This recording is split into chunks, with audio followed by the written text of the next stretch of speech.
RUU narkotika itu isu kesehatan, bukan isu hukum. Hukum adalah kedua. Kalian ini yang semua penegak hukum mundur menjadi layer kedua. Kami ini yang tenaga kesehatan di depan. Darurat narkoba dari tahun 1971. Kementerian lembaga nambah nih, ada BNN. Hasilnya apa? Jangan rakyat di pinggir jalan sana pada ditangkep-tangkepin, padahal ada mungkin saja. Iya kan? Saya tidak mengatakan permainan. Karena ada dengan alasan kebutuhan industri farmasi. Nggak tahu. Ini harus ada keterbukaan semua, Pak. Kita nggak bisa undang-undang ini bicaranya mengenai ekspor, mengenai impor, mengenai surat persetujuan impor, ekspor narkotika dan psikotropika. Ini duit semua. Jadi jangan bicara yang seolah-olah orang nangkepin orang narkoba di sini, Pak. Ini bicara ada uangnya.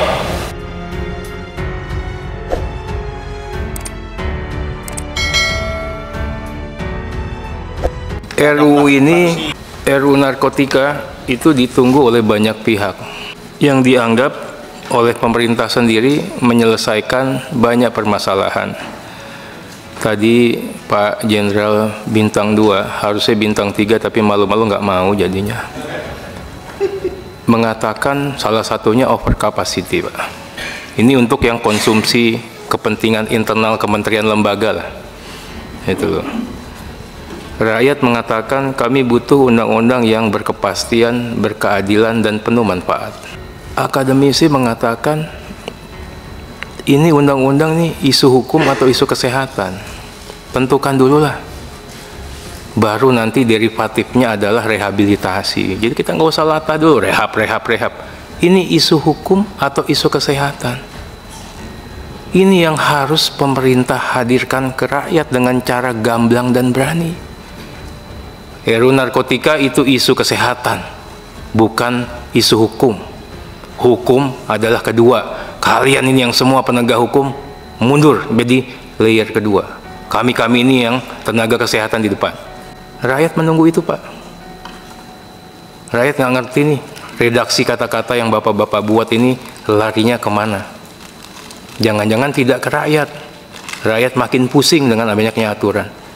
Saya hanya ingin mengingatkan kita semua, di dua undang-undang ini, khususnya di undang narkotika, tegas dikatakan tujuan utama itu adalah upaya untuk meningkatkan derajat kesehatan dalam konteks pengobatan dan pelayanan medis. Bawahnya baru diketemukan berbagai penyimpangan, kemajuan iptek dan sebagainya. Jadi hukumnya sebenarnya isu yang kedua.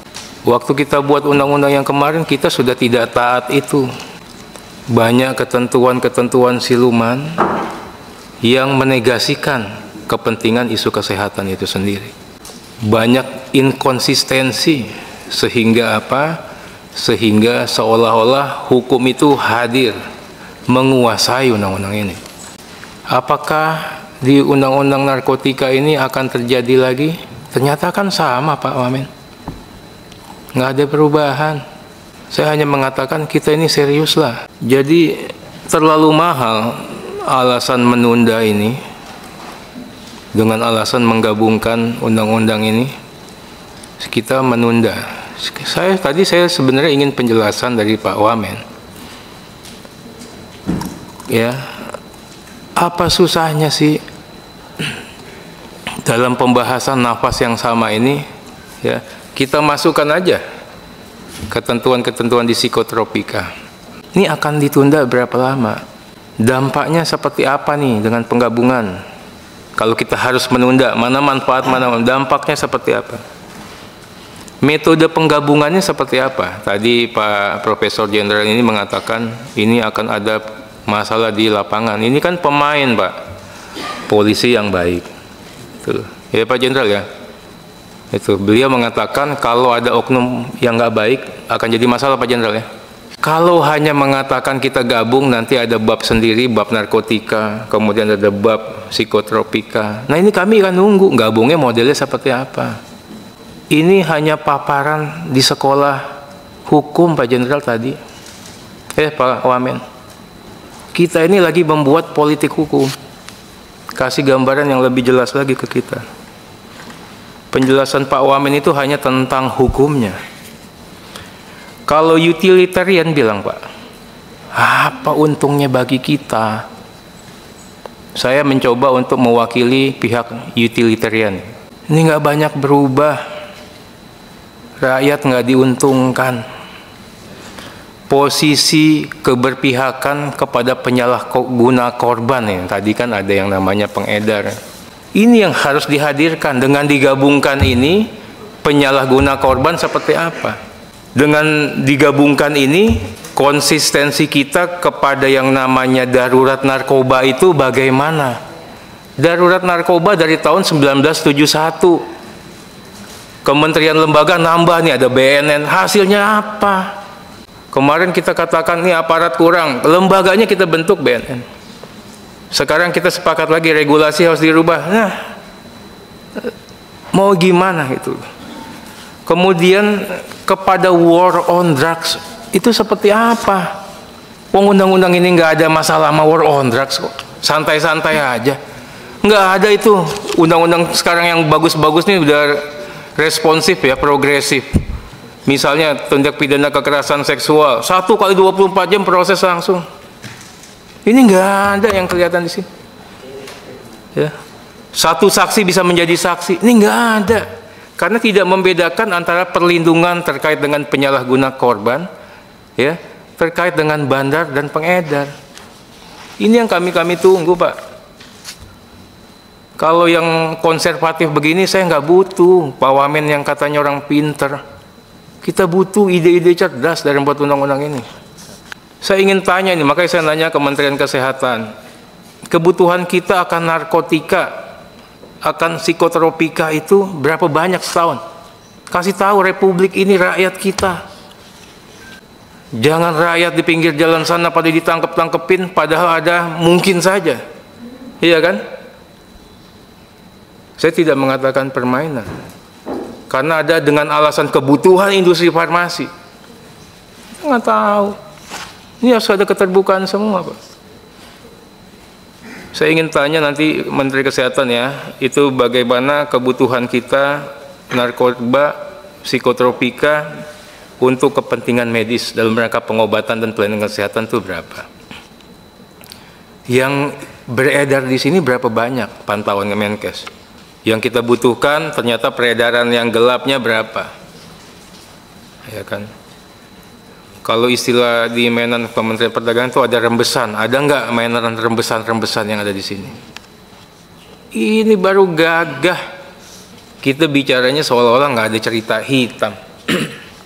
Itu, yang cerita hitam ini yang harus diproteksi sama hukum, Pak.